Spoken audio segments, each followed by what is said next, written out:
Présent devant la Cour de répression des infractions économiques et du terrorisme, CRIAT, ce lundi 24 février 2025, Louis-Philippe Oundénion a comparu pour la 3e fois dans le cadre de son procès. La Cour a également entendu le témoignage de son neveu, co-prévenu dans cette affaire. Le témoignage du neveu de Oundénion à la barre, le jeune homme a tenu à clarifier les circonstances de son arrestation. Il s'est présenté comme le neveu maternel de l'ancien directeur général de la police nationale et a expliqué qu'il s'était retrouvé mêlé à l'affaire par simple concours de circonstances. D'après son récit, son oncle l'avait contacté alors qu'il se trouvait non loin de son domicile à Abomey-Calavi. Ce dernier lui aurait demandé de l'aider à enregistrer une conversation jugée sensible.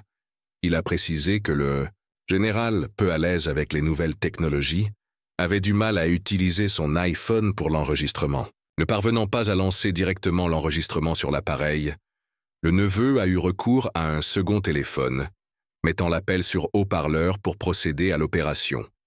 C'est à ce moment que les forces de l'ordre ont fait irruption au domicile de Louis-Philippe Oundénion et procédé à leur interpellation. Le jeune homme a insisté sur le fait qu'il ignorait tout du contenu de la discussion et qu'il avait simplement suivi les instructions de son oncle. Interrogé sur son rôle présumé dans la diffusion de vidéos et publications de l'ex-patron de la police, il a reconnu avoir partagé certains contenus par admiration pour son oncle, mais a fermement nié avoir été rémunéré pour cela. Il a expliqué que son oncle l'avait soutenu financièrement jusqu'à l'obtention de son baccalauréat et que ses propos avaient été mal interprétés par les officiers de police judiciaire lors de l'enquête. Les déclarations de Louis-Philippe Oundénion, contrairement à la précédente audience, l'ancien directeur de la police nationale s'est montré plus mesuré dans ses propos. Il est poursuivi pour incitation à la rébellion et harcèlement par le biais d'un système électronique. L'accusation repose en grande partie sur les échanges extraits de son téléphone. L'un des points abordés lors de cette audience concernait ses conversations avec un ancien ministre du président Boni Yayi. D'après les extraits lus à la barre, les discussions portaient sur la gouvernance actuelle et la succession du président Patrice Talon. Louis-Philippe Oundénion a assuré qu'il n'avait jamais soutenu un quelconque projet de coup d'État. Qu'on me tue ou m'arrête, cela ne me dirait rien.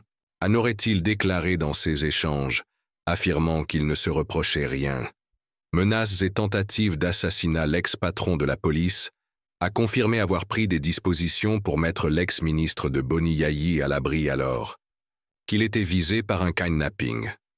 Il a relaté un incident marquant où ce dernier avait été kidnappé à son domicile avec son véhicule. Grâce à l'intervention de la police sous ses ordres, il avait pu être secouru.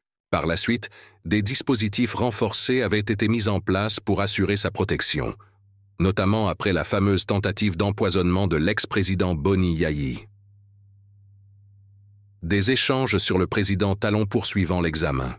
Des messages extraits du téléphone de l'accusé. La Cour a mis en lumière un passage dans lequel Louis-Philippe Oundénion écrivait à l'ancien ministre « Nous devons l'aider à partir tranquillement ». J'en référence au président Talon.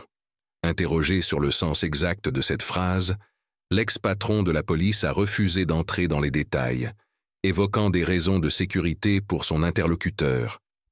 La Cour n'a pas insisté sur ce point. Un autre aspect de l'affaire concerne la liste de personnalités retrouvées lors des perquisitions au domicile de Louis-Philippe Oundénion. Interrogé sur ce point, il a expliqué qu'il s'agissait d'une liste de personnes pressenties pour un projet politique. Ayant été contraint de quitter la police, il a déclaré s'être lancé dans la politique et travaillé à la création d'un mouvement appelé 11N12. Son objectif, proposer une alternative politique pour l'avenir du Bénin. Il a précisé que les personnalités mentionnées sur cette liste n'avaient pas encore été contactées officiellement et qu'il s'agissait simplement d'une phase exploratoire. Après les débats, la Cour a décidé de renvoyer l'affaire au 10 mars 2025. Cette prochaine audience sera consacrée aux réquisitions du ministère public et aux plaidoiries des avocats de la défense. En attendant, le procès de Louis-Philippe Oundénion continue de susciter l'intérêt, tant par les révélations faites que par les implications politiques qu'il pourrait avoir.